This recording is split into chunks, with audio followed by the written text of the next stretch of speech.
É porque tá meio... agora começou a gravar, porque ele tava dando meio...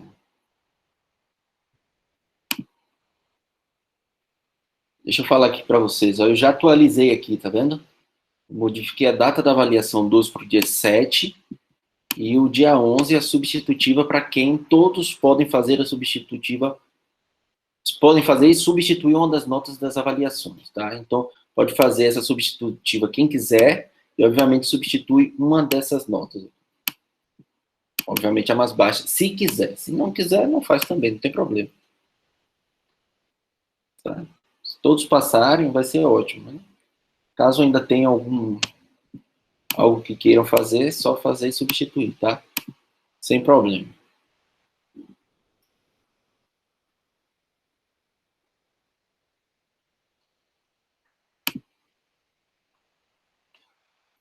Beleza? Vamos esperar mais aí o pessoal chegar. 19 aqui. Chegando o Iago.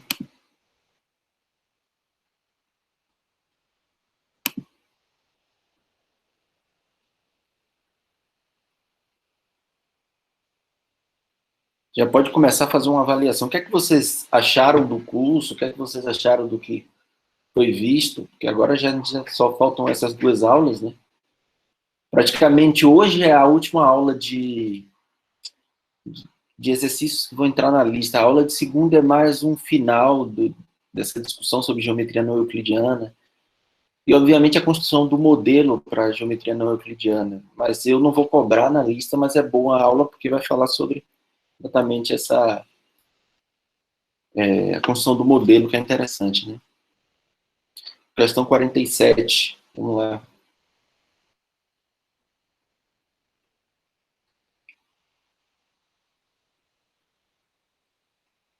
Tá, seja ABC um quadrilátero cujos ângulos da base são retos. Isso, aí você está com um quadrilátero de Saqueiro, quase. A gente não está com quadrilátero de Saqueiro, só está com os ângulos da base retos. Né? Na geometria neutra, provar que os segmentos, né, dos lados desse quadrilátero, um é menor do que o outro, se somente se um dos ângulos é menor do que o outro. Tá? Porque o que acontece? No quadrilátero de Saccheri, você tem que, se os dois lados são congruentes, a gente provou aqui, né? Se os lados são congruentes com bases retas, né? Então os ângulos desse quadrilátero são congruentes também. Só que existiam três casos: ou eles são retos, ou são agudos, ou são obtusos. Não pode ser obtuso na geometria neutra. Então só pode ser reto ou agudo. Então aqui é um caso diferente, né? Mostrar o seguinte: isso aqui ainda é preservado. Se AC é menor do que BD, então os ângulos aqui, ó, deixa eu fazer o desenho que fica melhor, né?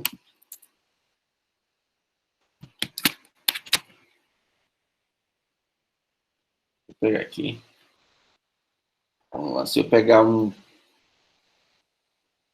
base aqui, ó, eu tenho isso aqui. Praticamente está dizendo isso, na geometria neutra, tá? Deixa eu ver quem aqui que é maior.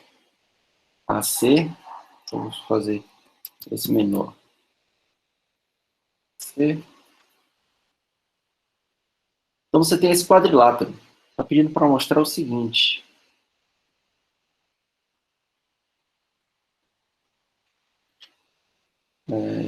Ali. Aqui é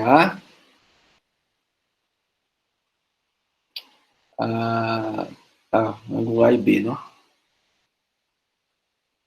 Então é A, B. Eu acho que tá errado ali, né? Na verdade, eu queria isso. Eu acho que você deve ter.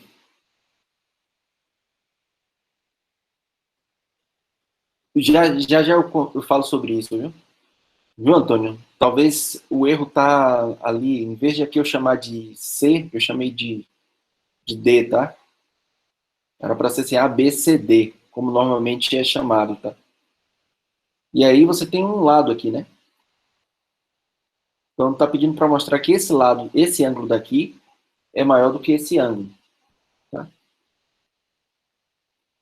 Se esse lado é menor do que esse, então esse ângulo daqui que está oposto a esse lado, né, é menor do que esse ângulo. É isso que está pedindo para mostrar.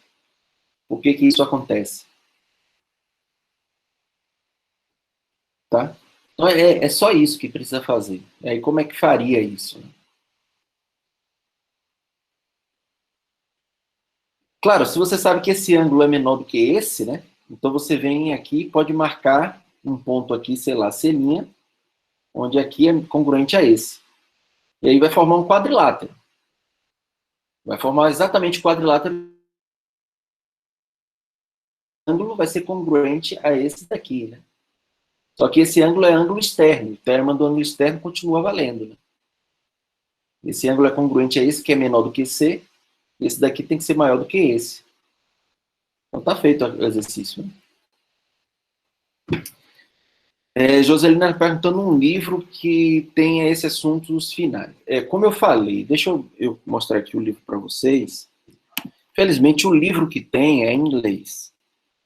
Felizmente, até o momento, não existe um livro que eu acho um absurdo, mas também, se eu acho um absurdo, eu deveria estar fazendo um. Né?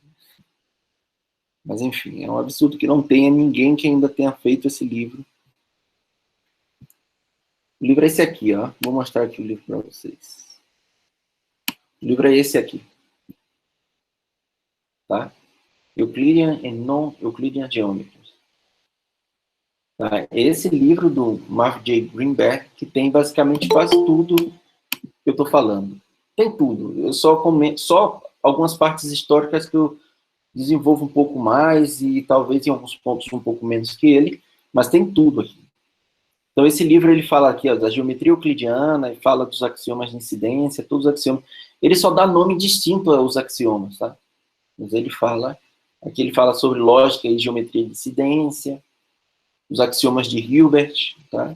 Para a geometria neutra, exatamente isso. E aí ele fala a história do postulado das paralelas, tudo que eu já comentei aqui. Aqui, ó, Proclus, Wallis, Sakeri, Clairaut, Legendre, Lambert, Taurinos, Bolyai.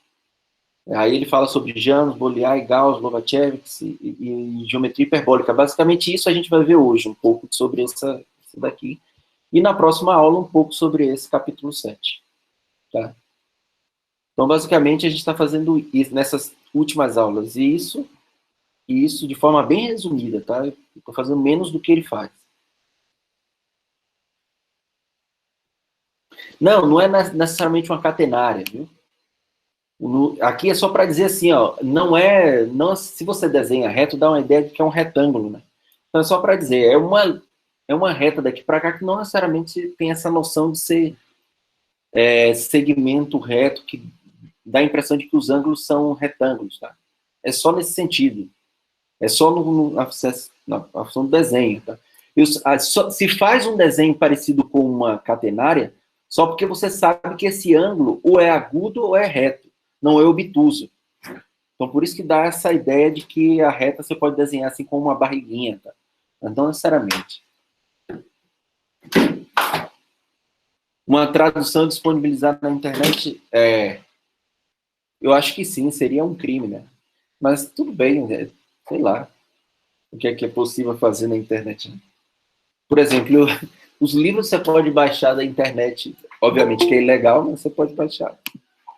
Fazer uma tradução, assim, se você faz a tradução anonimamente e disponibiliza, né? Ou seja, um pseudônimo lá e coloca, quem vai descobrir que é você, não sei. Né?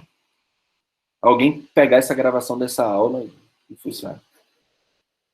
Não, eu também. Entendeu?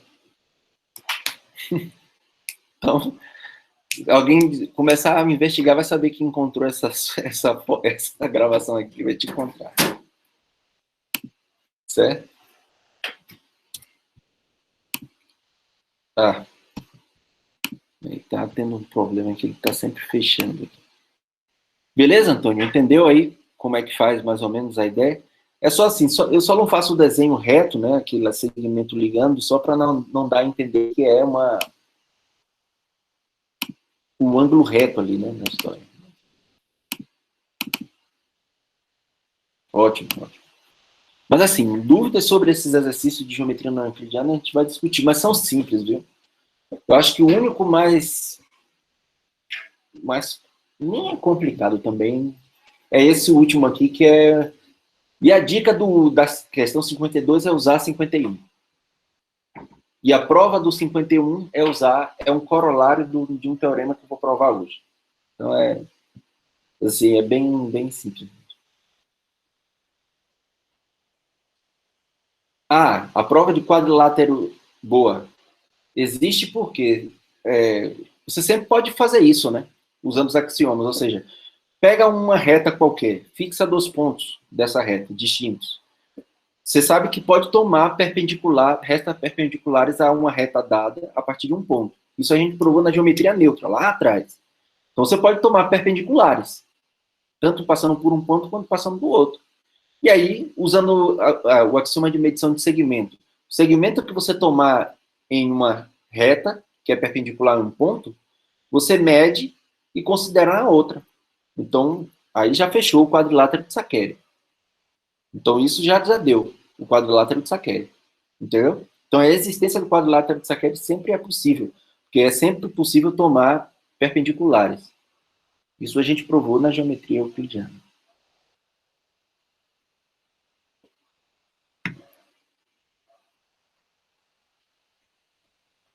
Eu não sabia que o Elon fazia isso, Maurício. O Maurício está dizendo que o Elon fazia publicação da revista da SBN, colocava um cabo de pseudônimo para dizer que tinha várias pessoas ajudando a publicar. É, é, não é como provar plano, viu, Antônio? Não é como provar a existência de um plano, né? Plano é aquela coisa. O plano é uma axioma, para você ter uma geometria, você precisa ter um plano e pontos. Então, lembra aquela coisa lá era para construir modelos. A gente vai voltar a discutir sobre modelos na próxima aula. É construir modelos para geometria de incidência, lembra? Então, ali tudo bem. Para o caso, existência do quadrilátero de Sakhelin é o seguinte: um plano existe e reta existe. Então, dados 2 pontos, existe uma única reta que a contém. Então, beleza. Você pode tomar uma reta e pode tomar 2 pontos quaisquer. Ponto A, por exemplo, e ponto B. A gente viu que pelo ponto A, eu consigo tomar uma perpendicular à reta dada, a essa reta que contém a B.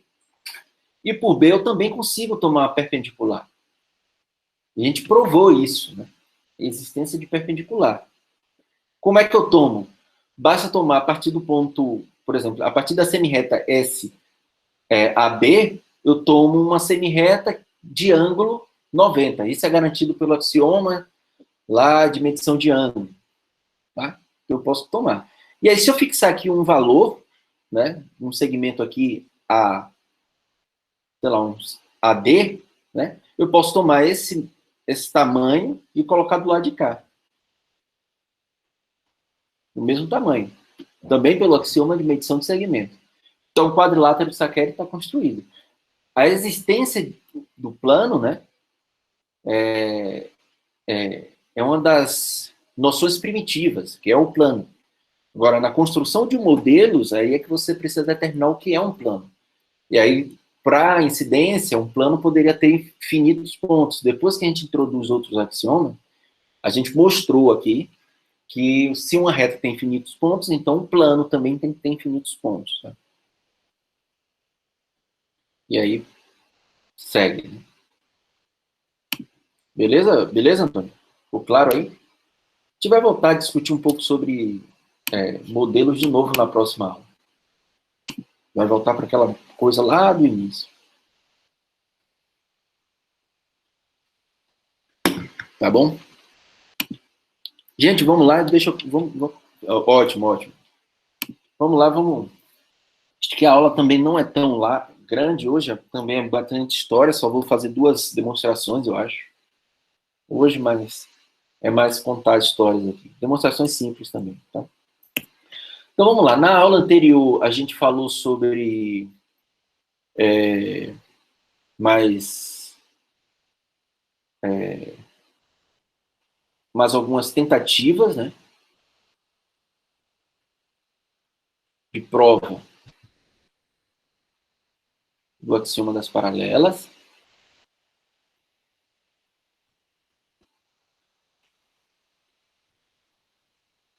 E aí, quem foram esses que a gente viu, né? Porque eu vou listar aqui, eu acho que só foram 3 que a gente falou da outra vez. Quem foi o primeiro? Eu não lembro. Deixa eu olhar aqui quem foi na ordem, né? Eu não lembro exatamente a ordem. Quem foi o primeiro, né? Que foi o Clairot, claro.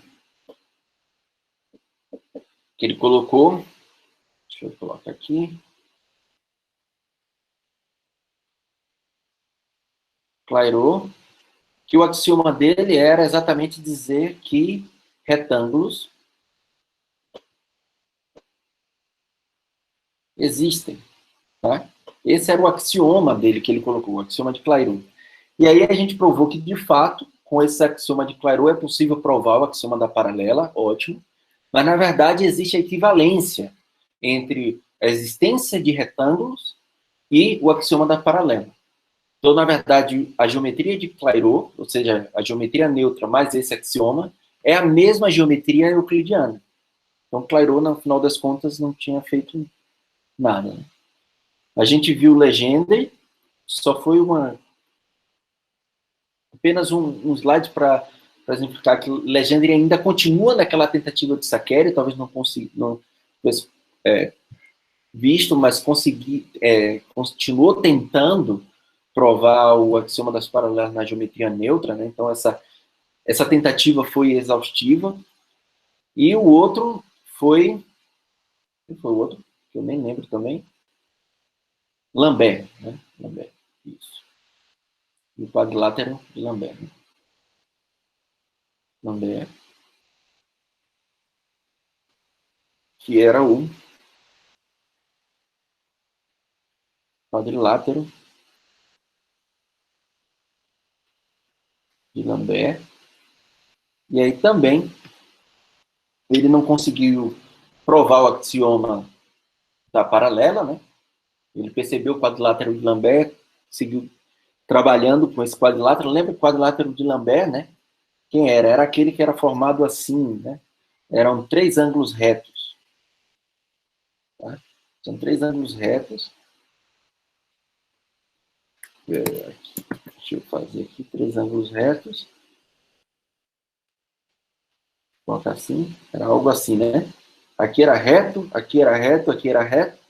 Mas esse ângulo daqui não necessariamente era reto. Ele queria provar que era reto, justamente para chegar na prova do Saccheri, né? E aí ele nunca conseguiu mostrar que esse ângulo era reto, exatamente o mesmo problema que Saccheri teve com a hipótese inimiga do ângulo agudo. E aí, só que no meio das provas dele, ele consegue provar uma coisa interessante, que era triângulos semelhantes sempre são congruentes, tá? E lembra que eu comentei, foi a última coisa que a gente falou na aula, que isso era anti-intuitivo, mas não era uma contradição dentro da teoria, tá? Ok. Quanto ao questionamento sobre o curso, digo que até aqui foi bastante proveitoso. Por uma aula, tá? Muito obrigado, Antônio. Muito obrigado, Antônio, pelas palavras, mas eu concordo com o Antônio sobre a contribuição e a participação de vocês. Realmente, eu me surpreendi muito com a participação de vocês nas aulas, tá? E nas listas, nas atividades avaliativas. Sinceramente, eu achei que o curso... eu me surpreendi por quê? Porque eu já dei essa disciplina presencialmente, tá? E eu vi que de 60, quase 50 e tantos inscritos, 20 terminaram o curso no presencial. E eu tendo aqui hoje 23 assistindo aula agora, né? E fazendo atividade avaliativa, uma média de 24 a 25 alunos, num semestre totalmente atípico, eu acho isso muito proveitoso. Viu? Eu também parabenizo vocês pela dedicação que vocês estão tendo no curso, fazer a lista de exercício. Quase todas as aulas antes a gente tira a dúvida. E isso está muito bom mesmo. Viu? Muito bom. Estou gostando muito do comprometimento de vocês. Alguns não falam muito, mas eu percebo que estão aqui presentes, tá? Eu fico bem contente com isso. Obrigado, Joselina. Obrigado. Viu? Obrigado. Vocês são... É difícil para mim, eu avaliar o que eu estou fazendo e o que vocês estão aprendendo por causa dessa distância, tá? Mas... Não, tranquilo, Thiago. Não tem Eu sei que existe a timidez também, mas eu vejo na atividade avaliativa o reflexo do que vocês estão fazendo. Então, a presença de vocês na aula, tá? Tranquilo, Maurício. Ótimo, ótimo. Que bom que vocês estão gostando. É, totalmente. Para mim também é novidade EAD. Então,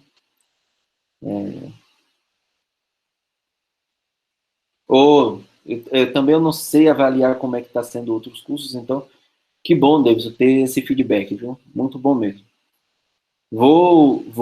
Já estava motivado, vou tentar, de todas as formas, tentar dar um curso semestre que vem, que é Grupos e Anéis 1. Esse eu já estou em mente, vou tentar dar esse curso. Eu sei que tem outros professores que vão querer ensinar esse curso, mas essa é uma das minhas vontades, assim, no próximo semestre. Se deixarem, eu vou dar esse curso, Grupos e Anéis 1. Estou querendo dar esse curso. Tá? O pré-requisito para... eu acho que é a teoria dos números. Se eu não me engano. Tem teoria dos números também, que seria uma boa, eu gostaria de dar. Vou colocar como minha segunda opção. E Antônio está dizendo... eu acho que é verdade, Antônio. Para o noturno não tem. Você é do noturno, né? Eu acho que para o noturno não tem pré-requisito. Eu acho que só para o diurno. Eu posso verificar isso no final da aula, mas, e deixo claro isso para vocês, se tem ou não pré-requisito. Tá?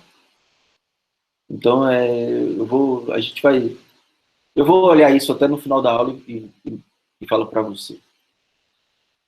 Então, Lambert, aqui tem um T aqui, tá? Infelizmente. Infelizmente, presencialmente, eu queria ter essa aula presencialmente. Eu já dei uma vez, queria ter dado de novo. Mas, bom, não vai faltar a oportunidade de a gente ver outras disciplinas presenciais. Ótimo, Antônio. Se você já viu, ótimo. Então, eu me confundi, então. Na minha época, era. Na minha época, a teoria dos números era pré-requisito. Então, que bom que não tem. Então, ótimo. Dá para quem quiser fazer grupos anéis, pode fazer. Grupos 2 tem, que é grupos anéis 1. É isso mesmo. Claro, não dá para fazer grupos 2 sem fazer 1. Então, ótimo. Então, vamos lá. Vamos seguir a aula aqui. Qualquer coisa, estou de olho aqui no chat, tá? Então, sobre esse quadrilátero de Lambert, a gente vai voltar a falar um pouco dele ainda hoje. E na próxima aula também, tá? Então, a descoberta da geometria não euclidiana. Tá? A gente vai voltar lá para aquela aula anterior que a gente falou sobre Janos, Bolyai, Gauss e Lobachevsky, mas bem resumido. Eu só quero falar do seguinte. Umas duas tentativas, tá?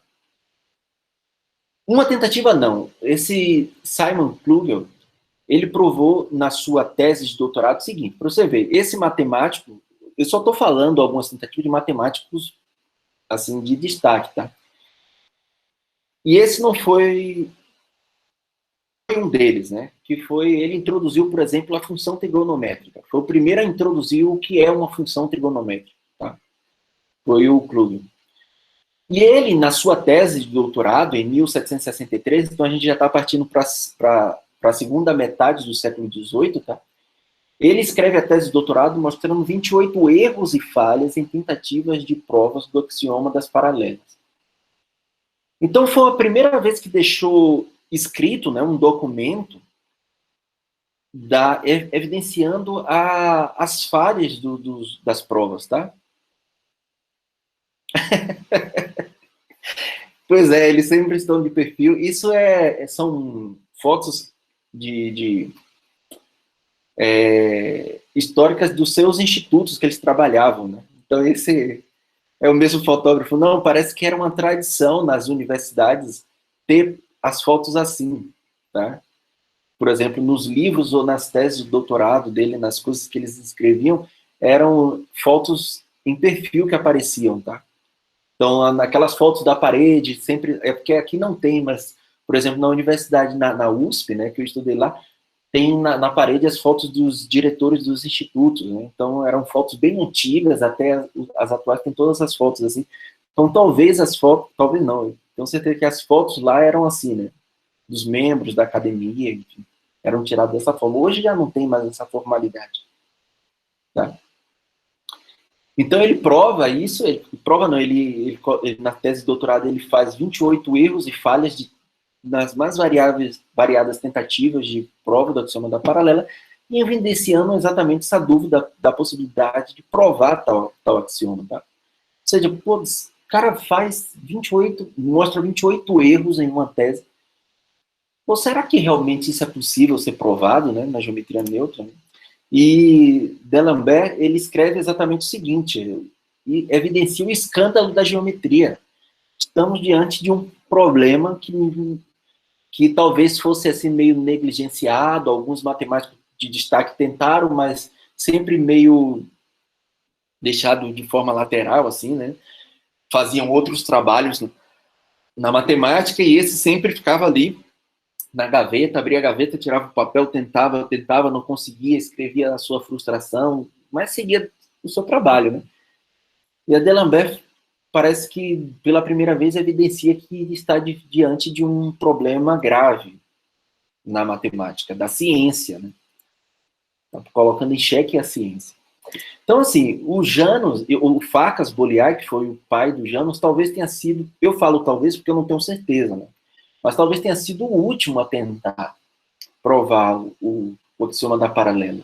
Tá? Por quê? Porque eu falo que talvez tenha sido o último, porque o seu filho foi quem deu origem à geometria não euclidiana. Então, se não foi o último, foi um dos últimos.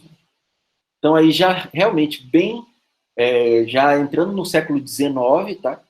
Então, ele mostra, para você ver que, mais uma vez, não é um matemático qualquer. Então, na sua infância, ele já demonstrou seu talento realizando multiplicação e divisão com números de até 14 dígitos. Então, ou seja, números extremamente grandes, ele consegue fazer divisão, multiplicação de números de números enormes. Ele passa toda a sua vida acadêmica tentando mostrar o axioma das paralelas. Então, antes de ele passar toda a sua vida tentando, ele vai estudar na universidade em Göttingen, se não me engano, na Alemanha, e ele foi colega de Gauss. Acho que eu já contei um pouco dessa história aqui, mas ele foi colega de Gauss e se tornou um grande amigo de Gauss, tá? E os dois trabalharam em geometria, mas Gauss, assim como ele era brilhante, eu já contei aqui um pouco da história de Gauss, mas depois ele volta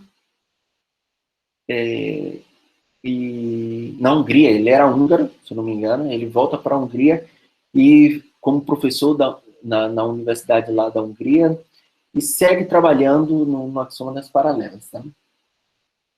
E além das tentativas, ele tenta também reformular a geometria e a aritmética, porque ele tenta reformular, ele tentou tanto provar o axioma das paralelas que ele fala, não, de alguma forma isso tem que ser provado, então o erro está na axiomatização da geometria.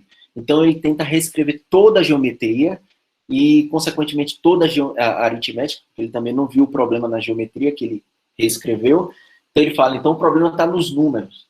Então ele tenta reescrever a aritmética, escrever o axioma dos números e também não consegue ter muito sucesso. Então, assim, diante de tanta tentativa, e seu filho também, sendo matemático, estudou matemática e entrou nesse ramo do axioma das paralelas, estudar isso, né, porque era a paixão do pai, ele acabou entrando nessa, e chega um ponto que ele escreve o seguinte para o filho, ó, isso aqui é um pedaço de uma carta que ele escreveu para o filho, tá? E meio que desencorajando o Janus em seguir trabalhando nas paralelas. Então ele dizia o seguinte, você não deve tentar essa abordagem de paralelos. Eu conheço esse caminho até o fim. Atravessei essa noite sem fundo, que extinguiu toda a luz e alegria da minha vida. Eu imploro a você, deixe a ciência das paralelas em paz. Eu estava pronto para me tornar um mártir, que removeria a falha da geometria e devolveria purificação para a humanidade. Realizei trabalhos enormes e monstruosos. Minha criação são muito melhores do que as dos outros. E, no entanto, alcancei a satisfação total. Ou seja, ele estava assim, feliz por ter feito trabalhos distintos do que os outros tinham feito, talvez melhores, mais formais, né?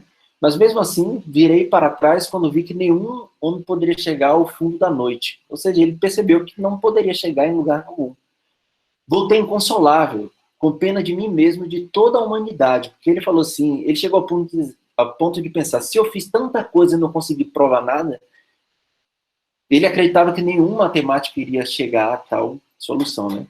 Parece-me que já estive nessa região, ou seja, admiro que espero pouco do desvio de suas linhas, ou seja, Janus já escreveu para ele dando indícios dessa ideia de geometria não euclidiana, não escrevendo tudo em si, mas algumas coisas que já davam indício nessa direção, né? Então ele fala isso, parece que já estive nessas regiões, parece que ele já pensou algo sobre isso, que já passei por todos os recifes desse infernal Mar Morto, e sempre voltei com o mastro quebrado e a vela rasgada. A ruína da minha disposição e da minha morte data dessa época. Eu arrisquei impensadamente minha vida e felicidade.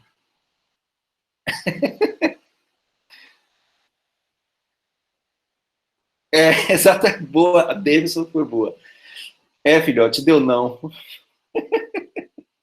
Boa, boa, boa. Então, Janus, Farcas escreve isso para o filho, falando assim, não vá por aí, não vá, não vá. Eu já tentei muito, fiz coisas enormes, ele discutiu muito com Gauss, escrevia sempre cartas com Gauss sobre as suas tentativas, Gauss sempre encontrava erros, voltava. Enfim, mas Janus não ficou triste com isso e respondeu a carta do pai, né? Então ele escreveu assim, ó, meu plano definitivo agora é publicar um trabalho sobre as paralelas assim que eu puder completar e organizar o material e uma oportunidade se apresentar. No momento, ainda não vejo claramente o meu caminho, mas o caminho que tenho seguido dá uma evidência positiva de que a meta será alcançada. Se isso for possível, claro, né? Ainda não cheguei lá, mas descobri coisas tão maravilhosas que fiquei pasmo, e seria uma mal fortuna eterna se elas se perdessem. Quando você, meu querido pai, os vir, você entenderá. No momento, nada posso dizer, exceto isto. De nada criei um estranho novo universo. Ou seja, ele já tinha dado a entender que ele está criando um novo universo, ou seja, uma nova geometria. Tá? Tudo que lhe enviei anteriormente é como um castelo de cartas em comparação com uma torre. Né? Não estou menos convencido de que essas descobertas me trarão honra do que estaria se fosse concluída. Tá? Então, ou seja, ele volta a escrever para o pai bem motivado. Tá? Ele era bem novo, bem motivado, falando que o que ele enviou ainda está incompleto, mas ele já tinha meio que evidenciado que ele talvez esteja diante de um novo universo. Né? Ou seja, é uma nova geometria, não é a geometria clássica, a geometria, né? Confia, exatamente, Deus. Confia, pai, confia. Vai em mim, vem comigo que eu sei o que eu estou fazendo, né? Então ele escreve isso, né? E aí, depois ele escreveu algo um pouco mais formal, mas não tanto para o pai. Ele escreve a sua teoria da geometria não euclidiana.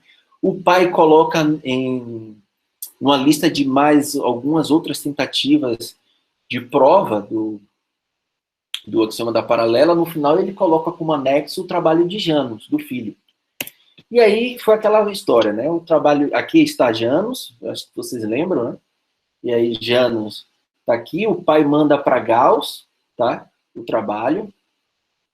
E aí Gauss tem aquela história, só relembrando o que a gente falou lá na aula 12, né? Gauss olha o trabalho e fala, eu já pensei algo parecido sobre isso, mas não sei, realmente é possível fazer algo nessa direção, mas eu tenho dúvida se isso vai ser aceito, publicado, porque é meio... Outros matemáticos, já consultei outros matemáticos não foram muito suscetíveis, não aceitavam isso, essa ideia com um bom olhar, né? Falava, isso é um pouco besteira, né? Exatamente, Antônio. Os dois eram, né, muito bons, né? Farcas, que eu botei, Farcas. Tá? Então, Gauss responde assim para o pai e desencorajando Janus, porque Janus queria ir estudar também com Gauss, né? E Gauss meio desencoraja, Janus fica um pouco chateado, Janus era um pouco rebelde, essa rebeldia dele exatamente foi o que fez não seguir o conselho do pai, seguir suas próprias intuições, escrever, né? Então, isso de às vezes ser rebelde é bom, tá? Em sua dose certa. Então ele escreve, então tem evidência de que, de fato, Janus Bolyai é um dos fundadores de geometria não euclidiana. Gauss provavelmente já tinha pensado algo parecido com o que Janus, mas não escreveu, né? Mas realmente tem evidência de que ele já tinha pensado algo parecido. E quem realmente formaliza e manda para Gauss é o Lobachevsky, né? Que formaliza, vou até escrever aqui, formaliza de forma mais precisa. Lembra, eu contei isso, ele era um russo, e o russo tinha até hoje são assim, os russos, quando escrevem matemática, formalizam de uma maneira bem precisa. Então não foi diferente com o trabalho do Lobachevsky, ele escreveu de forma extremamente rigorosa, e manda para Gauss, e aí Gauss se surpreende. Aí Gauss fala, então aqui eu acho que tem sim. Tem uma geometria que não é essa geometria das paralelas. Existe uma geometria que não necessariamente precisa ter uma única reta paralela a uma outra reta. Tá? Então, aqui fica evidenciado, aí Gauss convida Lobachevsky para ir trabalhar na Alemanha, e aí realmente formaliza essa ideia, tá? E eles publicam. Tá? Então, essa história eu já contei um pouco lá na aula 12, tá? Então, fica aqui, mais uma vez, registrado quando é que dá início a essa geometria não euclidiana. Beleza?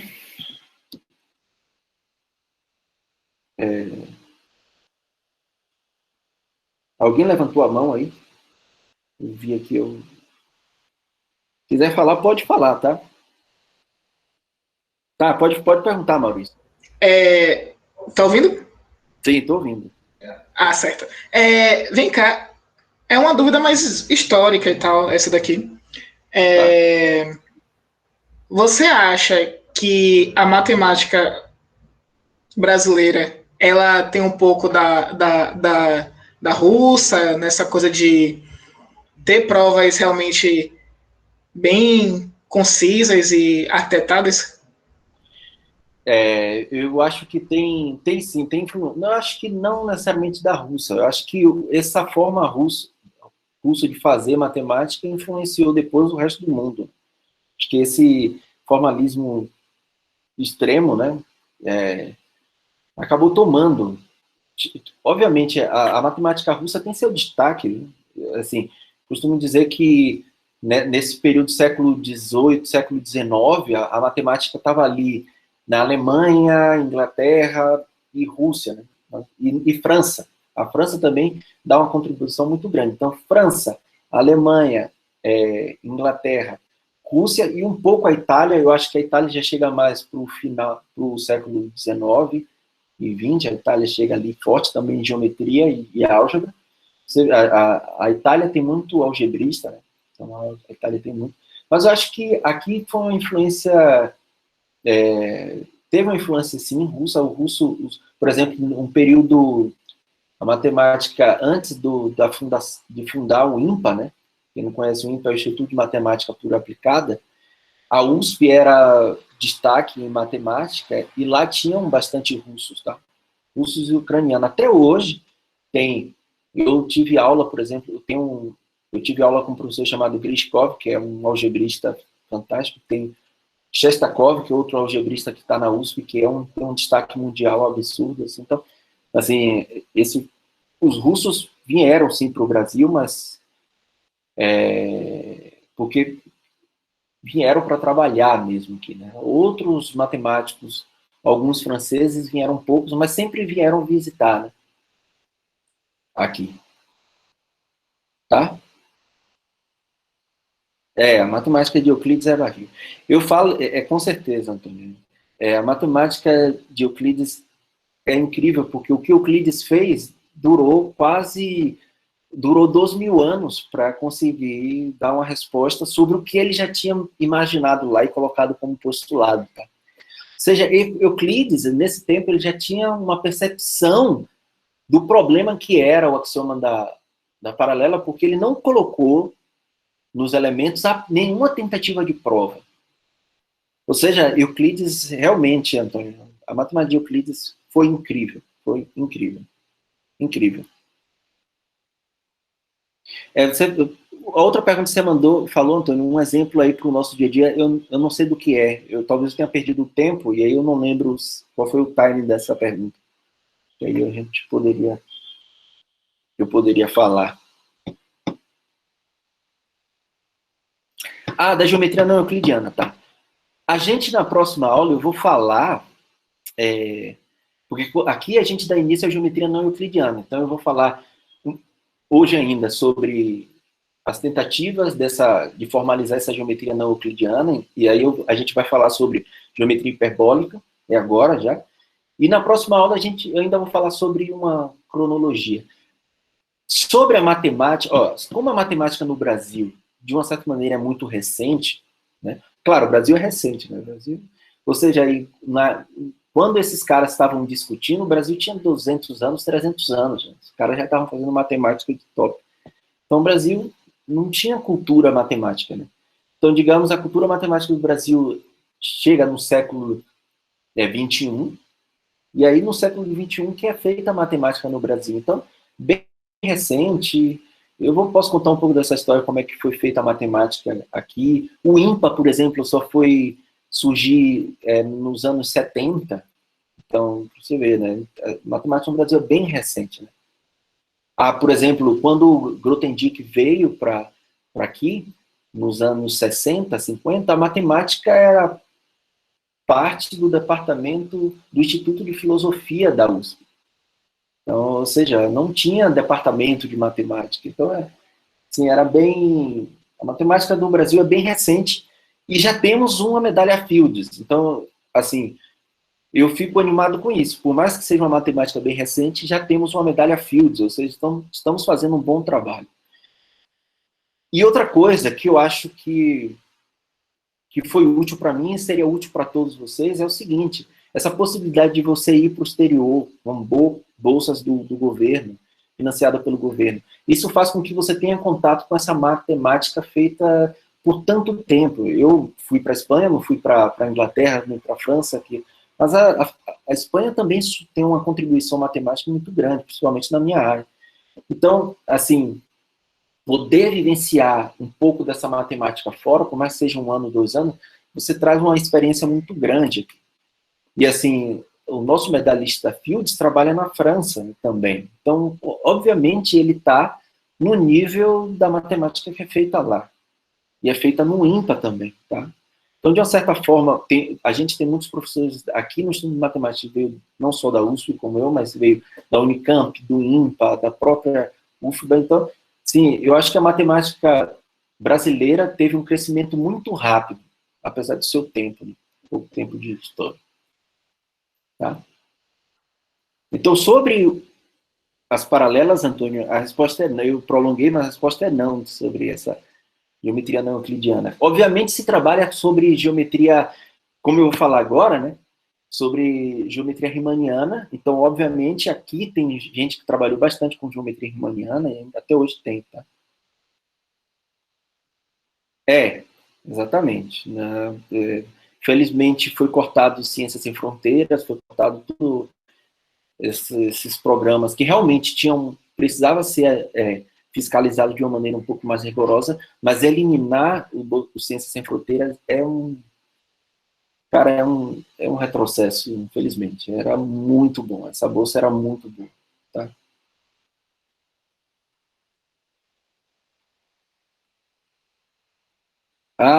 É sério? Aí, tá vendo? Eu não sabia, nem tudo eu sei da história, né? Eu estou dizendo que na lista tem um exercício sobre o Teorema de Pitágoras, que foi demonstrado por um ex-presidente americano. Interessante, isso é muito legal, curioso isso, viu? Curioso. Então, assim, só voltando, né? O tema da geometria não euclidiana foi levado a sério após a morte de Gauss por Beltrame. Esse daqui da foto da esquerda é o Beltrame, tá? Beltrame é esse cara daqui. E o Klein é esse cara daqui, tá? Da direita. Poincaré, Aqui falta um O aqui, né? Um Poincaré.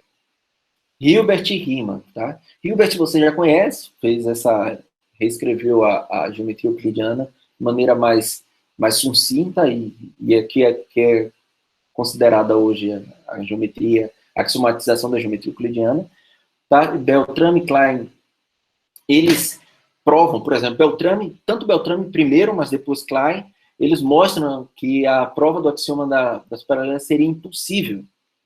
Então, o que é que ele faz para mostrar que é impossível a prova do axioma da paralela? Ele exibe um modelo para a geometria não euclidiana.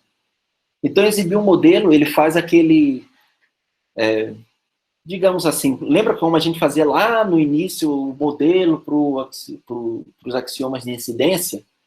Então, ele constrói um modelo para a geometria não euclidiana. Ou seja, um modelo onde é verdade que, dado uma reta e um ponto fora dela, existem mais de uma reta passando por paralela à reta inicial, passando por esse ponto. Tá? Então, o Beltrame fala isso, a gente vai falar mais disso na próxima aula. Klein. Eu iria fazer o modelo de Beltrame, Klein, na próxima aula, mas aí, como talvez não tivesse tempo, eu preferi, para dar valor também ao que Poincaré fez na matemática, eu preferi construir o modelo de Poincaré. Então, na próxima aula, eu vou falar da história de Beltrame e Klein, obviamente, com mais detalhes, mas eu vou construir o modelo de Poincaré, tá? Mas é bem parecido. Eu vou explicar mais ou menos qual é a diferença do modelo de Beltrame e Klein para o modelo de Poincaré. E Riemann, aí Riemann tem um destaque diferenciado, eu coloquei ele aqui. Porque Riemann, por exemplo, Riemann tem uma contribuição absurda na matemática do século XIX, tá? Ele morreu muito jovem, se você parar para ver. Nasceu em 26 e morreu em 66, então com 40 anos, mas com 40 anos ele foi fantástico, tá? Então ele foi o primeiro a dar a formulação formal e rigorosa para as integrais. Então quando você vai estudar integral lá em cálculo, em análise, você vai estudar exatamente a integral de Riemann, tá? É ele que formaliza a integral. O problema da hipótese de Riemann, que a gente discutiu até na aula passada, aqui um pouco, é considerado hoje o maior problema da matemática. Tá? Ele foi aluno e foi orientado por Gauss, então simplesmente não foi pouca coisa. Né? Riemann foi orientado por Gauss, Gauss foi seu orientador de doutorado. E ele generaliza as ideias da geometria não euclidiana. O que é que ele faz? Ele estabelece condições para você dar um tratamento geométrico sobre superfícies. Então, agora, se você tem uma esfera, como é que você vai construir a geometria sobre a esfera? Você tem outra superfície, o hiperboloide. Você tem o paraboloide. Como é que você vai construir geometria sobre essas? Então, não é só uma geometria não euclidiana. Agora, depois de Riemann, surgem várias, talvez infinitas geometrias não euclidianas. Basta você tomar uma superfície que não é um plano. Tá? Basta você tomar uma superfície, um plano cartesiano, que eu quero dizer, tá? Então, aí ele usa geometria diferencial. Então, para construir essa geometria não euclidiana sobre superfícies, ele usa algo que é chamado de geometria diferencial, que é algo que vocês vão ver, não agora, bem mais para frente. Mas eu já adianto dizendo que Riemann é responsável pela construção das geometrias não euclidianas, tá? E aqui só, tirando a dúvida que eu tinha falado na aula anterior também, essa geometria, esse tratamento diferencial para geometrias não euclidianas dada por Riemann, é que influencia diretamente para a teoria da relatividade geral de Einstein. Ou seja, Einstein exatamente constrói uma geometria riemanniana, tá? Que é chamada hoje como uma geometria riemanniana. É uma geometria sobre uma determinada superfície. Agora, que superfície é essa? Ou seja, a geometria riemanniana é capaz até de dar um tratamento geométrico para dimensões infinitas, tá? Então, você pode dar tratamento geométrico para algo que a gente chama de hipersuperfícies, que são superfícies de dimensão maior do que 3, 4, 5, 6, enfim, dimensão N qualquer. Então, a teoria dele é tão geral a esse ponto, tá? Então, é fantástico as coisas que Riemann fez em tão pouco tempo. E acreditando na geometria não euclidiana, beleza? Então, por aqui, a gente acaba um pouco, dá um time um pouco na história, e a gente vai falar um pouco sobre a geometria hiperbólica. Então, que tal, o que é isso, essa geometria não euclidiana? Vamos entrar um pouco em uma delas. dessa geometria hiperbólica. Vamos provar algumas coisas sobre essa geometria. A geometria hiperbólica é, por definição, constituída pelos axiomas da geometria neutra. Então, você tem a geometria neutra. E ao invés de você tomar o axioma da paralela, você toma a negação do axioma da paralela de Hilbert. Ou seja, essa negação do axioma da paralela de Hilbert é chamado hoje de axioma hiperbólico. E quer dizer o seguinte, que é exatamente a negação do axioma da paralela. Existe uma reta L em um ponto P não pertencente a L, que possui, no mínimo, duas retas paralelas a L contendo P. Isso aqui é exatamente a negação lógica. Lembra que o axioma da paralela era para todo L e P não pertencente a L, existe uma única reta paralela a L contendo P. Ele está ficando cada vez pior. Esse daqui é exatamente o axioma das paralelas de Hilbert, tá? Esse cara daqui.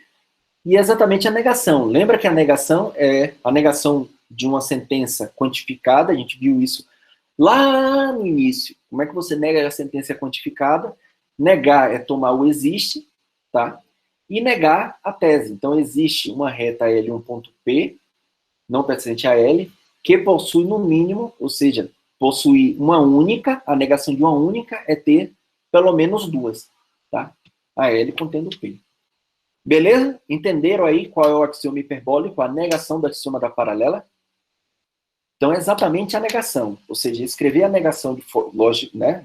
Uma sentença lógica quantificada, como é que nega? Lembra lá, troca o para todo pelo existe e nega a parte que está dentro, que está sendo quantificada, tá? Então, é exatamente isso, é existir uma reta e um ponto fora dela, onde passam duas retas por esse ponto que são distintas, que são paralelas a ele. Beleza? Então, esse é o axioma hiperbólico. Ótimo. E agora, com esse axioma, o que é que eu consigo fazer? Então, o primeiro lema que eu consigo sobre essa geometria é o seguinte, na geometria hiperbólica, tá? Retângulos não existem. Por quê? A prova desse daqui é bem simples. Por que eu já posso agora afirmar, deixa eu até colocar a prova aqui, ó, que agora eu já posso afirmar que retângulos não existem? Por contrapositiva, tá? Se retângulos existem, a gente provou na aula passada o seguinte, lembra aqui, ó, era exatamente o axioma de Clairaut, retângulos existem. Então, se retângulos existem, isso implica o axioma das paralelas, tá? Então, o axioma das paralelas seria verdadeiro. Tá, mas como o axioma das paralelas é verdadeiro na geometria hiperbólica que eu estou tomando exatamente a negação dela, tá? Então, por contrapositiva, né? Ou seja, a negação do axioma, então, eu vou escrever, ó, por contrapositiva,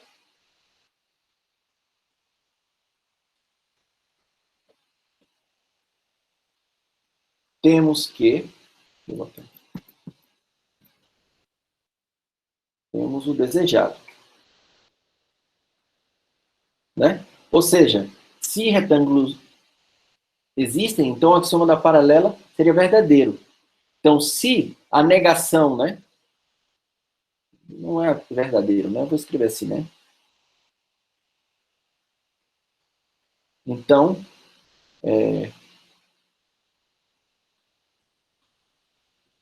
prova-se, vou botar assim, prova-se o axioma das paralelas, tá? Ou seja, o que é que eu estou dizendo? Existência de retângulos, a contrapositiva, né? A existência de retângulos implica o axioma da paralela. Então, a negação do axioma da paralela implica a negação da existência de retângulos. Beleza? Então, é exatamente a contrapositiva. Então, a primeira coisa resultado que a gente já obtém da geometria hiperbólica é essa. Retângulos não existem. Beleza? Dá para o senhor voltar um pouco aí naquela da negação anterior?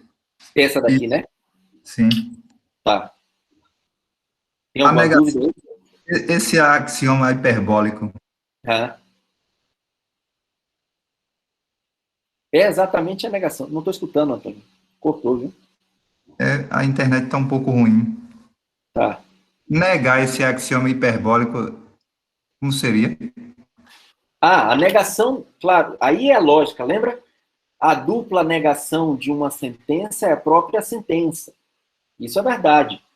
Então, o que é que você tem? Se você tem que o axioma hiperbólico é a negação do axioma... Então, suponha, né? Φ é o axioma da paralela. A negação é o hiperbólico. Então, se eu negar duas vezes, eu volto para o axioma da paralela. Beleza, Antônio? Isso é a aplicação pura da lógica clássica. Negar o axioma hiperbólico é voltar para o axioma da paralela. A pergunta foi muito boa. Tá? Foi muito boa, porque é exatamente isso que a gente usa aqui, na contrapositiva, né? Não. A contrapositiva é negar o axioma da paralela, que é exatamente o axioma hiperbólico. Desculpa. Mas a dupla negação do axioma hiperbólico, quer dizer, a dupla negação do axioma da paralela é o próprio axioma da paralela, né? Então, como o axioma hiperbólico já é a negação do axioma da paralela, se eu negar o hiperbólico, eu estou fazendo a dupla negação da paralela, então volta para ele mesmo. Tá? Muito boa pergunta, Antônio. Muito boa. Ficou claro aí essa prova simples do lema, que não existem retângulos no geometria hiperbólica? Então, a primeira coisa estranha já começa a aparecer, né? Não tem retângulo. Vamos para os próximos resultados. Olha essa outra coisa aqui, ó. Esse daqui é chamado Teorema Hiperbólico Universal. O que quer dizer? Agora, observe que o axioma diz que existe uma reta L e um ponto P não pertencente a L, que possui no mínimo duas retas paralelas a L contendo P. Só que se eu tomo uma geometria com esse axioma, uma geometria neutra, mas esse axioma, eu consigo provar isso. Que eu posso substituir o quantificador existencial com para todo. Ou seja, na geometria hiperbólica, para qualquer reta que você tomar, e para qualquer ponto fora dessa reta que você tomar, existem ao menos duas retas paralelas a L contendo P. Ou seja, não é mais agora, existe uma reta e um ponto. Agora, para qualquer reta que você tomar, dessa geometria, e qualquer ponto fora dela, existem pelo menos duas retas que passam por esse ponto que é paralela a essa reta inicial. Tá? Então, isso também já é extremamente anti-intuitivo, até o momento. Até a gente construir o modelo lá na próxima aula, vocês vão perceber que isso vai ser meio que concretizado no modelo, então vocês vão... então já estou entendendo mais ou menos o que é que está acontecendo, tá? Mas vamos provar isso. Tá? Vamos fazer uma prova para isso. Então, vamos lá. Ó. Seja L uma reta e P um ponto. Vou colocar fora de L, tá? Então, o que é que eu posso fazer? Eu vou fazer um desenho aqui já para ir acompanhando, tá? Para vocês irem acompanhando o que é que vai estar mais ou menos acontecendo. Obviamente, o desenho não quer dizer nada. Lembra que a gente está em geometria hiperbólica, então, menos ainda esse desenho. Mas vamos lá só para vocês entenderem a ideia, tá? Aí, o que é que eu vou fazer? Eu vou tomar baixar a perpendicular de P sobre L. Tá? Vou chamar esse ponto aqui de o ponto Q. Ok? Aqui o ponto Q. Beleza? Então vamos lá. seja que o pé da perpendicular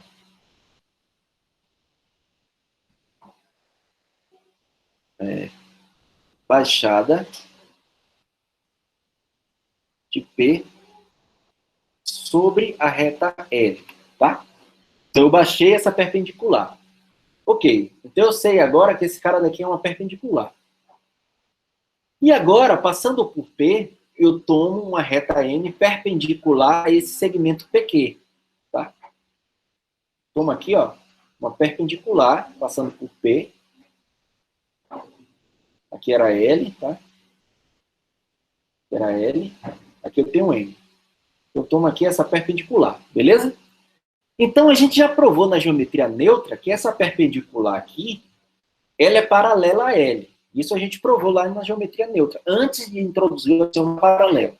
Porque lembre-se, lá na geometria neutra a gente provou a existência de paralela, que era exatamente essa construção. O que a gente não conseguiu mostrar é que essa daqui era única. Então, a gente precisou introduzir o axioma das paralelas. Mas que essa daqui é paralela a M, isso é verdade, a gente provou lá atrás. Então, vamos lá. C, considere M reta perpendicular a PQ, tá? Contendo o ponto P. Beleza? Então tá esse cara daí. Aí o que é que eu vou fazer agora?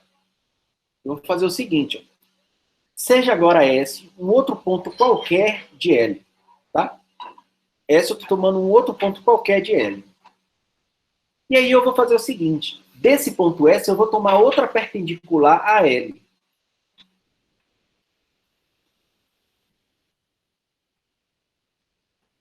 Tá? Eu não gosto de... E aí, tomando essa outra perpendicular, que eu vou chamar de, sei lá, de R, tá? O que é que eu vou fazer? Vamos escrever isso.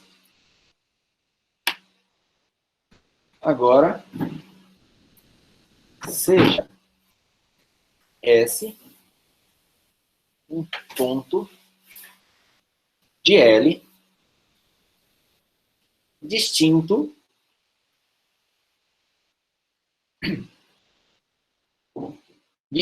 de Q, que é o pé, né?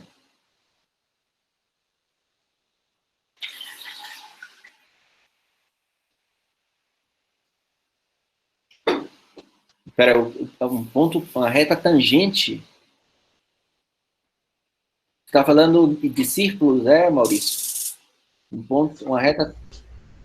Tipo, quando você me falou que você toma. Cadê? Toma uma reta que passa por P, que faça esse ângulo de 90 graus, Isso. não necessariamente vai ser uma reta, certo? Porque, sei lá, pode ser uma hipérbole. E aí, eu sei Não, que em um certo ponto dela, ela vai dar 90 graus. vai ser, ó, tem que saber o que é reta, né? Na geometria, geometria reta existe. Então, tem um axioma lá, dado dos pontos, existe uma única reta que os contém.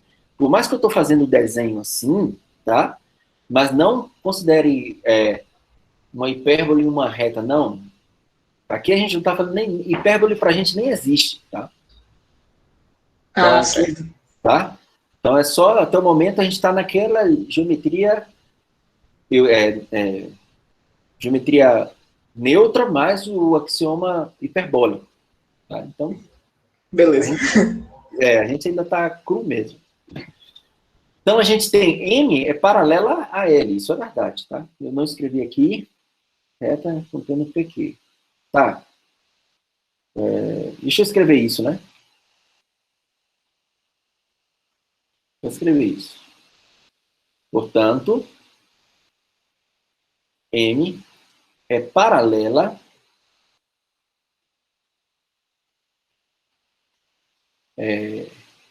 a L, beleza? Aí o que é que eu vou fazer?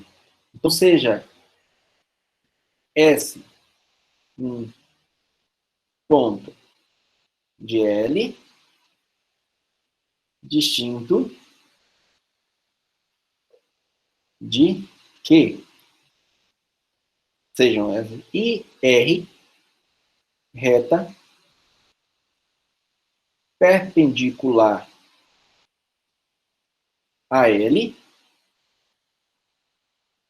contendo S. Então, vamos lá, vamos voltar. Peguei essa R aqui. Aí agora o que é que eu vou fazer? De P sobre R, eu vou baixar a perpendicular. Olha como é que eu vou fazer o desenho agora, justamente para não... Eu vou baixar a perpendicular aqui, ó, desse cara sobre R. Tá? Vou até fazer o desenho assim para vocês já perceberem. Seja D, sei lá, um ponto aqui. Tá. Seja D, o pé da perpendicular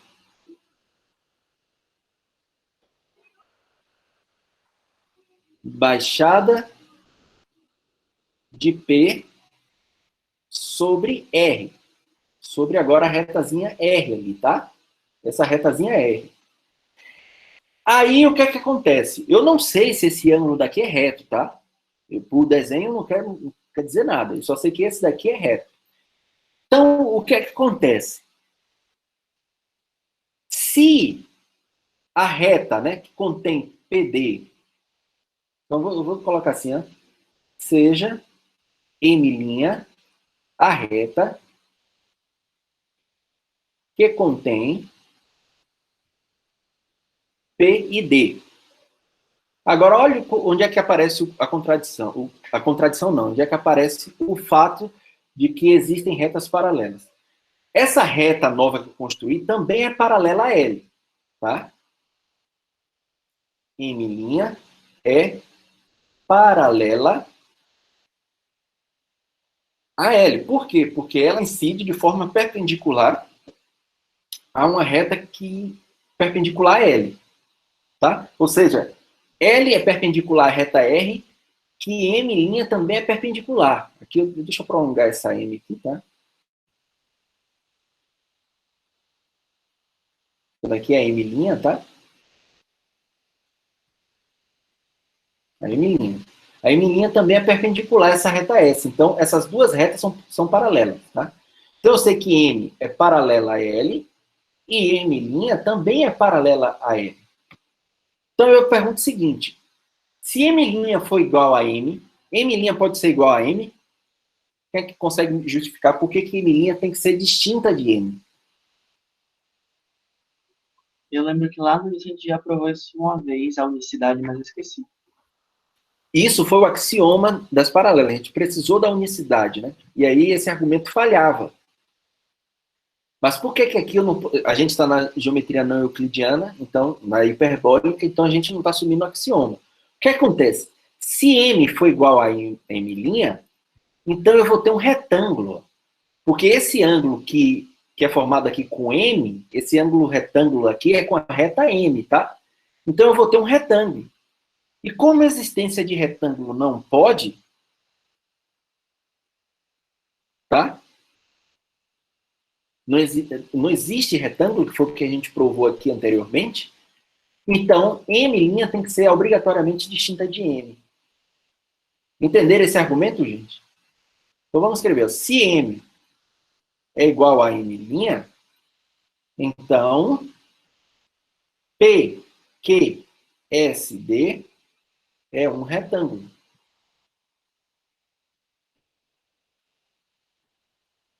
Contradizendo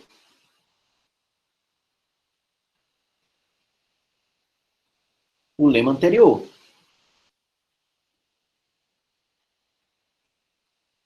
Logo, M tem que ser distinta a M'.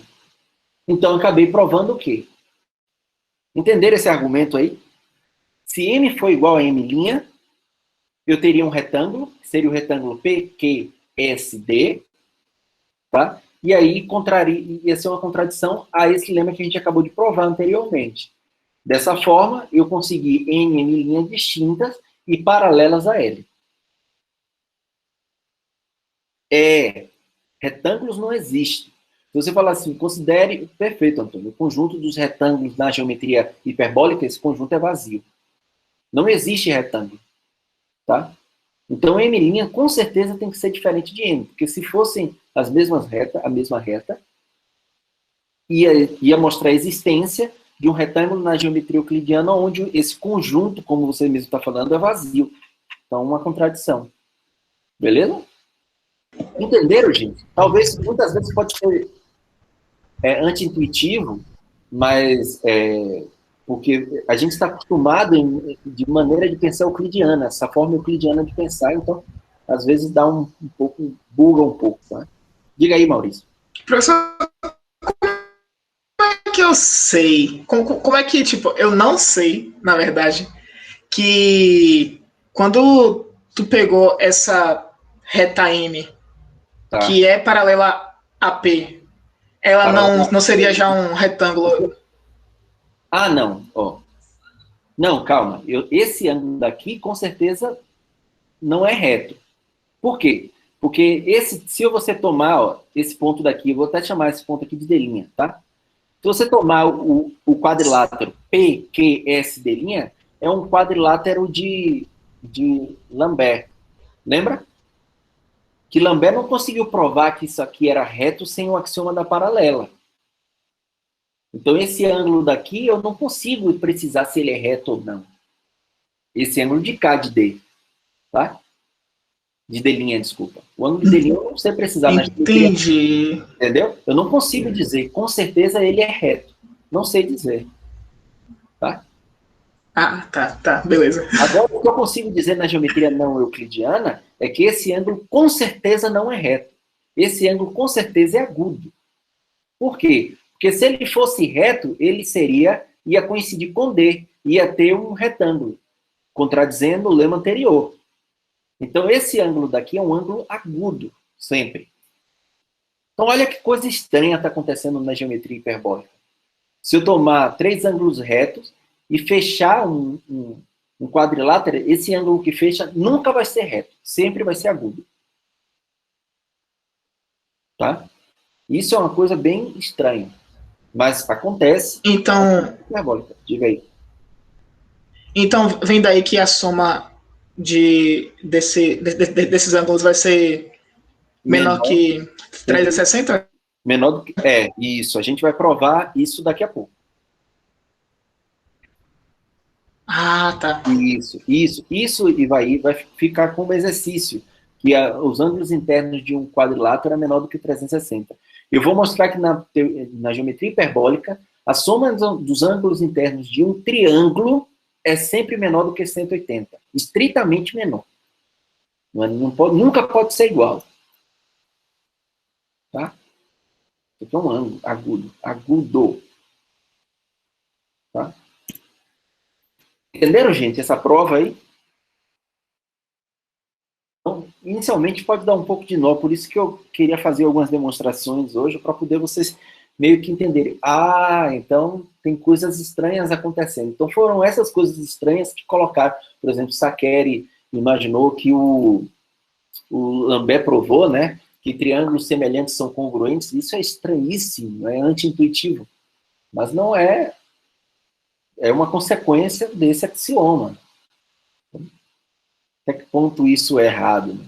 Então, vamos continuar a discussão. Então, um corolário...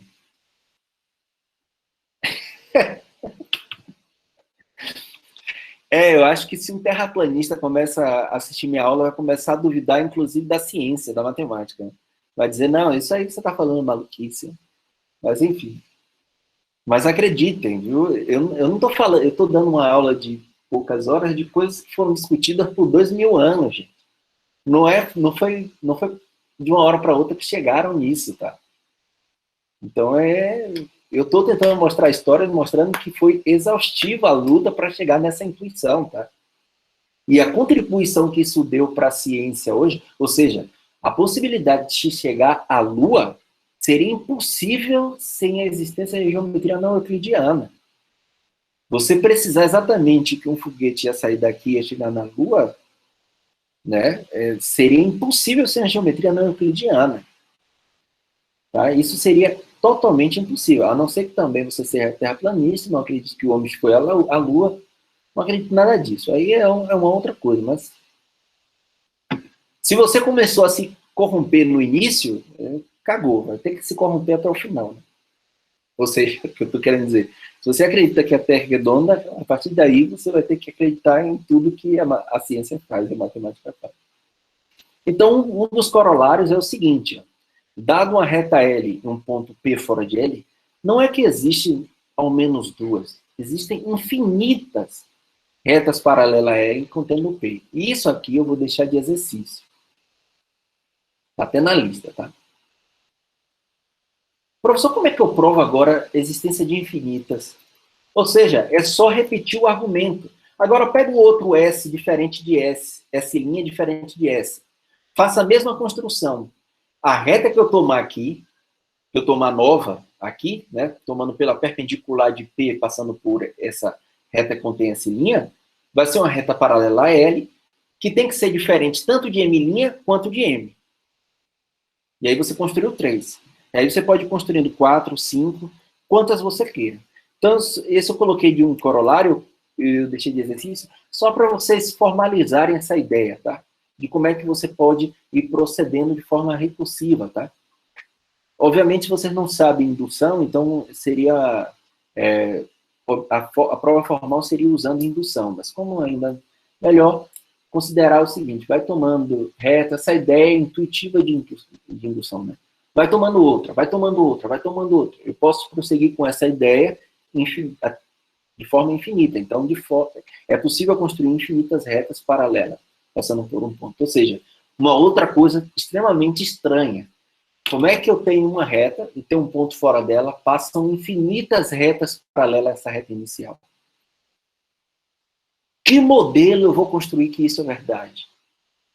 Como é que existe, eu posso construir um modelo, e vocês vão perceber o modelo na próxima aula, e vocês vão falar assim, nossa, realmente quem pensou nesse modelo é um gênio. E foi mesmo, Poincaré e Klein e Beltrame. Né? Tem outros modelos já, mas esses daí ficaram super famosos. Tá? E um outro resultado que eu queria mostrar hoje é o seguinte, ó, que nessa geometria hiperbólica, todo triângulo possui soma dos ângulos internos estritamente menor do que 180. Exatamente, Davidson. É o círculo, o disco de Poincaré, que é chamado. É exatamente ele que a gente vai construir na próxima aula. Vocês já viram, ótimo. Se não viram... ele está aqui, né? Caramba. Perfeito. Deixa eu até abrir aqui para poder mostrar para vocês, antes de provar esse teorema aí. O modelo é exatamente esse daqui, ó. Obviamente tem um desenho bonitinho aqui, mas o modelo, eles colocaram os selos aqui, né? Mas o disco de Poincaré é exatamente algo desse tipo, tá? Por isso é a capa do livro, desse livro. Então o disco de Poincaré é exatamente isso. E isso daqui é o modelo para a geometria não euclidiana. Tá? Beleza? Então é isso que a gente vai ver na próxima. Como é que você faz essa construção desse disco de Poincaré. É extremamente simples. Extremamente simples. Vocês vão ver. Sabe? Então, todo triângulo possui soma dos ângulos internos estritamente menor do que 180. Isso é uma coisa também estranha, né? Vamos lá. E aí no disco de Poincaré também eu vou mostrar na próxima aula como são triângulos dentro desse disco. E vocês vão ver exatamente que são triângulos com ângulos internos agudos. Então vamos lá. A prova. Então vamos lá. Seja ABC um triângulo. Tá? Então vou começar a construir aqui mais uma vez. Desenho não provam nada, então vou construir um desenho só para dar uma intuição, tá? Então, aqui estou com um triângulo, tá? A, B, C. O que é que eu sei? Na geometria neutra, inclusive, sabemos que ângulo A mais B mais C é sempre menor ou igual do que 180. Isso a gente provou na geometria neutra, lá atrás. A igualdade só ia acontecer quando usando o axioma das paralelas. Então, isso aqui a gente já sabe, tá? A gente provou na geometria neutra. Então, dessa forma, o que é que a gente tem? Pelo menos dois dos ângulos A, B ou C são agudos, tá? Isso é verdade, né? Porque se eu tivesse dois obtusos, né, obviamente já ia passar de 180 e isso ia ser uma contradição. Sim, sim, exatamente, Ivan. Poincaré foi quem ajudou Einstein, tá? Exatamente. Próxima aula vai ter muita foto para a gente ver. Então, esses ângulos são agudos, tá? Então, pelo menos tem dois ângulos agudos. Então, eu vou supor, sem perda de generalidade, que os ângulos agudos sejam B e C. Senão, eu posso fazer uma mudança no nome que eu dou para os vértices e coloco o vértice B e o vértice C para os agudos. Tá? Então, suponha que esses dois ângulos sejam agudos. Ponha. Vou até botar sem perda de generalidade.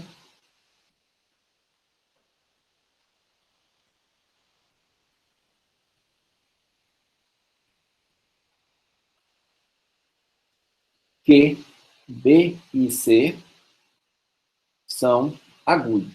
Tá? Beleza? Aí, o que é que eu vou fazer? Esses caras são agudos. Eu vou baixar a perpendicular de A sobre BC. Tá?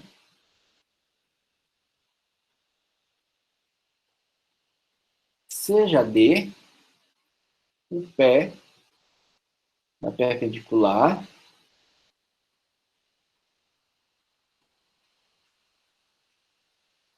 baixada de A sobre BC. Aí, o que é que eu vou...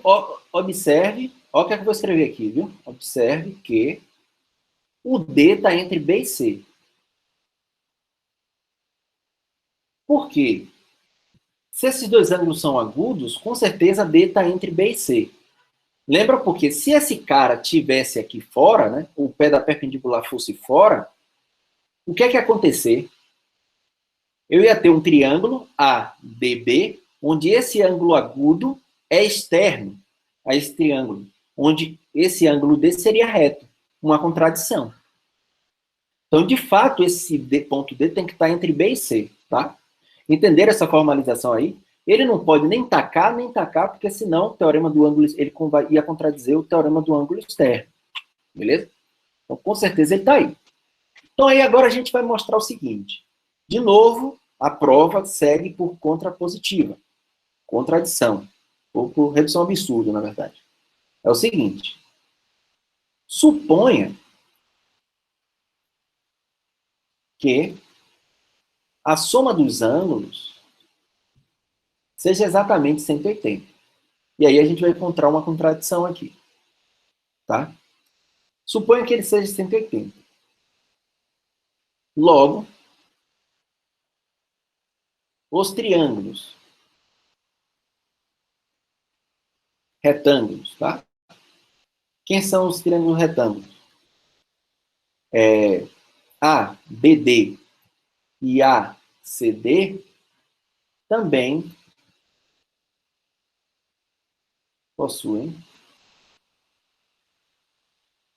soma dos ângulos internos 180. Por quê?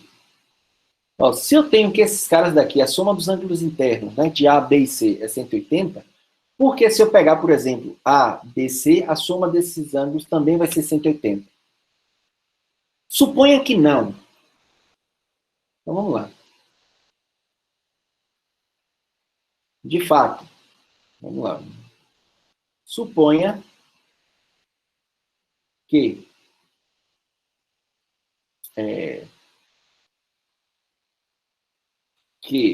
a soma dos ângulos, deixa eu colocar aqui como é o nome, né?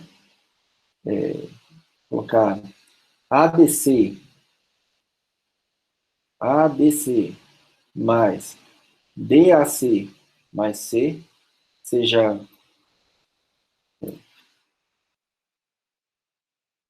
estritamente menor do que 180, né? Ou o ângulo ADB mais o ângulo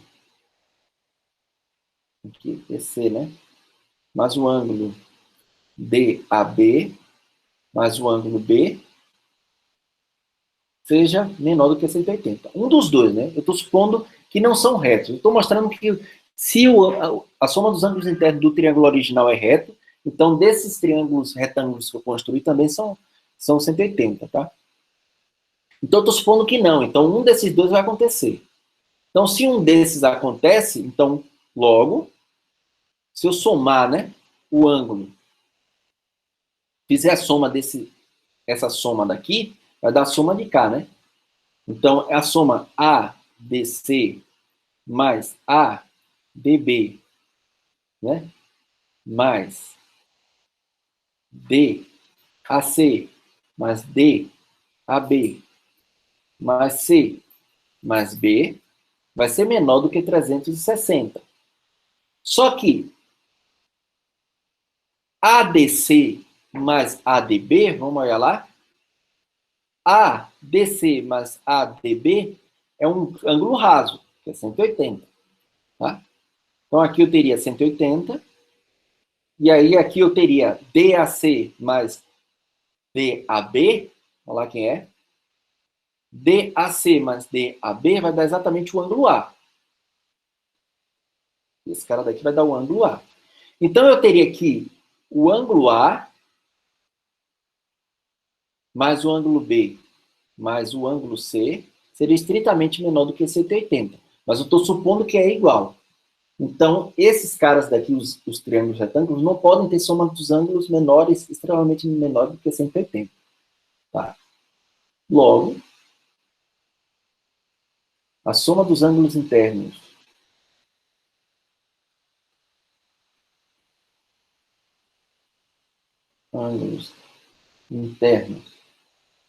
vou pegar de um do triângulo, tá? Vou pegar do ABC mais DAC mais o ângulo C teria que ser 180. Tá, agora vamos lá. Esse cara é 180. Aí agora, o que é que eu vou fazer? Eu sei que esse ângulo C, então a partir do vértice C, do vértice A, eu vou tomar uma semi-reta, cujo ângulo, aqui que forma com S AC, é exatamente o ângulo C. Isso eu posso fazer. Uso o axioma de medição de ângulo. Ou seja, esse ângulo aqui é o ângulo C, vou considerar esse cara aqui com ângulo C. E eu vou considerar S. Então, eu vou marcar aqui, ó, SAE, tal que o ângulo CAE, a medida desse ângulo, é exatamente a medida do ângulo C. Vamos escrever isso. Seja SAE, tal que a medida do ângulo CAE seja igual à medida do ângulo C, congruente, tá? E que AE seja congruente a DC. Isso eu posso fazer. Isso eu só estou usando os axiomas de medição de ângulo e medição de segmento. Vou marcar aqui de forma que esse cara seja congruente a esse. E então, o que é que eu tenho? Eu tenho um triângulo agora, né? Esse triângulo daqui, vou marcar E aqui. Completa aqui. Então, eu tenho um triângulo AEC, que vai ser congruente ao triângulo ADC por lado, ângulo, lado. E ao lado, ângulo congruente, lado. Tá? Por lado, ângulo, lado, teremos que AEC congruente a, deixa eu ver aqui, AEC congruente a CDA. Tá? Congruente a esse cara. Tá, se são congruentes, né? Então os ângulos aqui correspondentes são congruentes. Então esse ângulo daqui, com certeza, é reto. Beleza? Assim, o ângulo tem que ser reto, 90. E como? E como o ângulo, esse ângulo daqui, ó, DAC, tem que ser congruente a esse, né? ACE,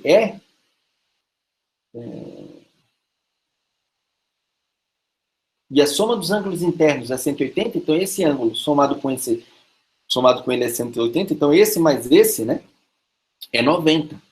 Então esse ângulo daqui também seria reto. Vamos escrever isso. E como o ângulo seria DAC mais o ângulo C é 90, teremos que o ângulo o ângulo BAE, que é igual à soma do ângulo DAC mais o ângulo CAE,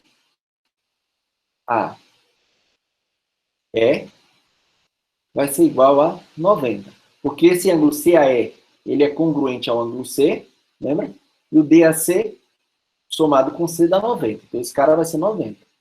Análogo para esse caso aqui também, ó. Esse ângulo DCE também será 90. Esse cara é 90 e DCE também é 90. Logo, a gente tem um retângulo, né? O retângulo ADCE é retângulo. Contradizendo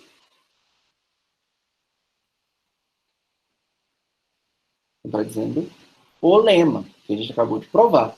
A gente provou. Portanto, a suposição de que a soma dos ângulos internos desse triângulo é para 180 é falsa. Portanto, ângulo A mais ângulo B mais ângulo C tem que ser estritamente menor do que 180. Beleza? Então, aí está provado. A prova consiste sempre o quê? Nesses dois teoremas. A prova consiste em o quê? Tentar construir retângulos. Construiu o retângulo? Acabou. Está fora da geometria hiperbólica. Então, acabou, não pode acontecer contradição. Então, a gente acabou de provar que a soma dos ângulos internos de um triângulo é estritamente menor do que 180 graus. Beleza? Beleza, gente? Alguma dúvida sobre a prova aí? Mais uma vez, um resultado extremamente anti-intuitivo, mas... O outro resultado extremamente interessante, que é a que eu deixo de exercício para vocês. Prove que, na geometria hiperbólica, dois triângulos semelhantes são sempre congruentes. Esse daqui é bem interessante. Usa a prova que, na geometria hiperbólica, qualquer quadrilátero possui soma dos ângulos estritamente menor do que 360.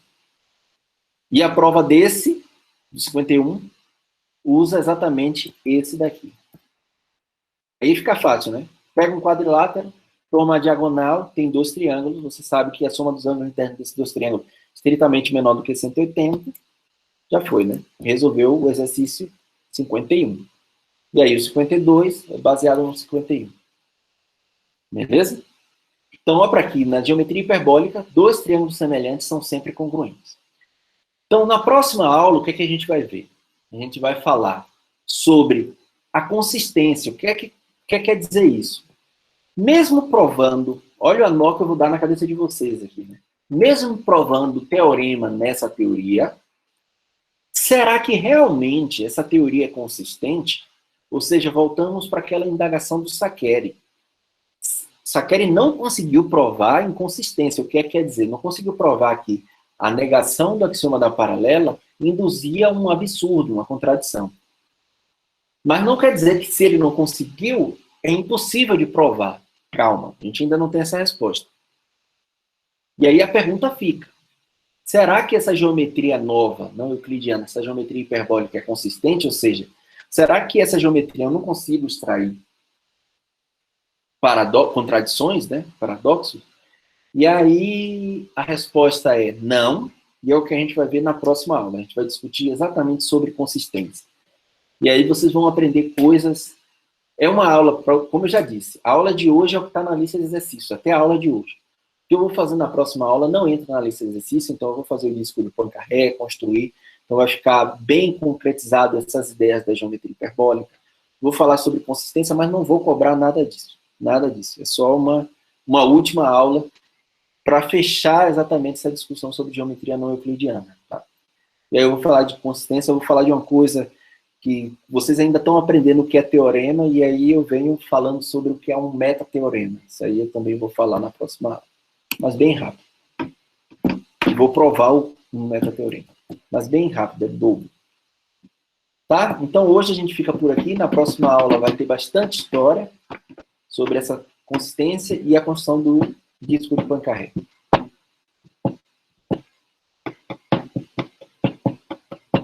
Beleza? A lista. Não. A lógica para consistente, não. A gente segue ainda, tudo é clássico. A gente não está fora da lógica. A lógica é clássica. O que não muda aqui é a lógica.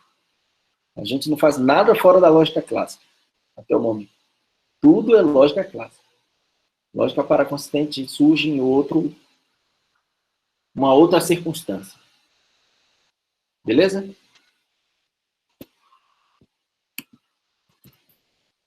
Espera aí. Deixa eu colocar a lista, né? Coloquei aí. Tá bom? Então, essa geometria hiperbólica é bem estranha, mas vocês vão perceber na próxima aula que não é tão estranha assim.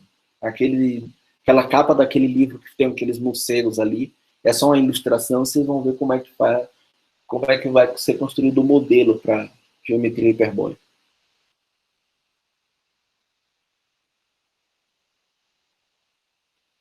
Tá bom, gente? Alguma pergunta, dúvida sobre a aula, sobre o que foi dito hoje? Iago? Não, vou esperar o pessoal fazer a pergunta, que eu queria fazer outra pergunta relacionada a outra coisa pro senhor. Ah, tá bom. Se não tem dúvidas, ficamos por aqui. Nos vemos na segunda, tá? Discutimos sobre isso, e aí na quarta e na sexta a gente faz exercícios, tá? A gente discute exercícios sobre geometria não euclidiana. Se vocês fizerem os exercícios bem rápido, porque eu acho que os exercícios estão simples, a gente começa a pensar em outros exercícios, tá? Não vai fazer uso da paraconsistência. Mesmo porque, para usar a paraconsistência só para tratar de contradições, né, paradoxos, e aqui a gente não conta paradoxo nenhum, é melhor ainda. Isso aí, bom final de semana, vamos sextar, e nos vemos segunda-feira. Se cuidem.